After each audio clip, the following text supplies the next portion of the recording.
رسالة نارية من كابتن محمد أبو تريكة للجماهير المغربية بعد تصرفهم مع منتخب مصر أمام نيجيريا وصافرات الاستهجان على النشيط الوطني لمنتخب مصر، حيث قال تريكة: وجه محمد أبو تريكة رسالة نارية للجماهير المغربية بعد صافرات الاستهجان أثناء النشيد الوطني لمنتخب مصر خلال مباراة نيجيريا في بطولة كأس الأمم الإفريقية. وقال أبو تريكة في تصريحاته: أنا قلت امبارح لجماهير المغرب الشقيقة اللي عمري ما هاجمهم إنكم أحرار ومش عايزين حد يشجعنا عادي. النهاردة اتفاجئت إن الملعب كله مليان بجماهير بتشجع نيجيريا، ليك مطلق الحرية عادي.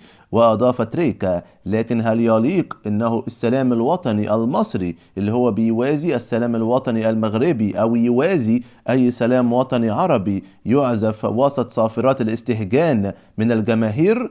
أنا قلت لك ليك مطلق الحرية تشجع أي منتخب، وقلت لك عايز تهاجم حسام حسن براحتك، ما تكلمتش معاك في ده، ولكن السلام الوطني هنا خط أحمر لأي دولة، ما بالك دولة عربية بتغني النشيد الوطني يحصل فيها كده. التحول الرهيب من الموقف المغربي في البطولة صعب، من تشجيع جنوني إلى تشجيع ضدك بشكل رهيب. ومهما كانت التصريحات أو الأسباب، خصوصا إننا كلنا طلعنا ووضحنا، والاتحاد المصري صرح ووضح وأصدر بيان بيشيد بالتنظيم.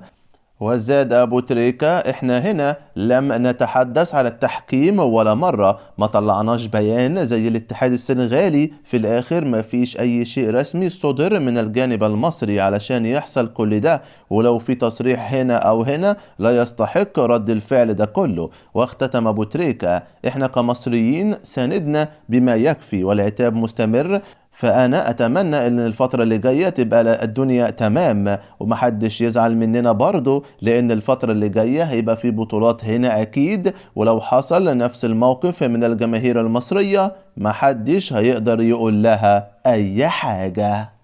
واختتم أبو تريكة تصريحاته حيث قال: توقفت النهاردة من اللي حصل من بعض، مش هقول الجماهير المغربية، هقول البعض من صفرات الاستهجان من بعض جماهير المغرب خلال عزف النشيد الوطني لجمهورية مصر العربية، واللي غريب وغير مقبول. كنا بنشجع منتخب المغرب وبقوة في كأس العالم بقطر وفي أفريقيا بالقاهرة، شجعنا كل المنتخبات العربية في كأس أفريقيا 2019 في مصر، وكنا مع كل الدول العربية وعلى رأسها المغرب طبعا.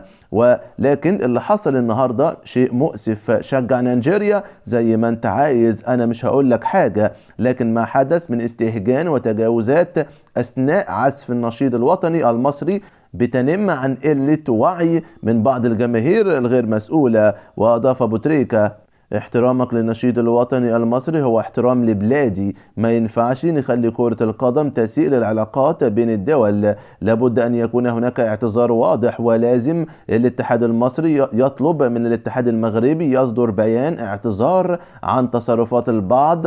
انا طبعا مش بجمع كل الجماهير، انا بقول البعض، لان غير مقبول ابدا انه يحصل صافرات استهجان اثناء النشيد الوطني المصري، مش مقبول ولا بد من الاعتذار.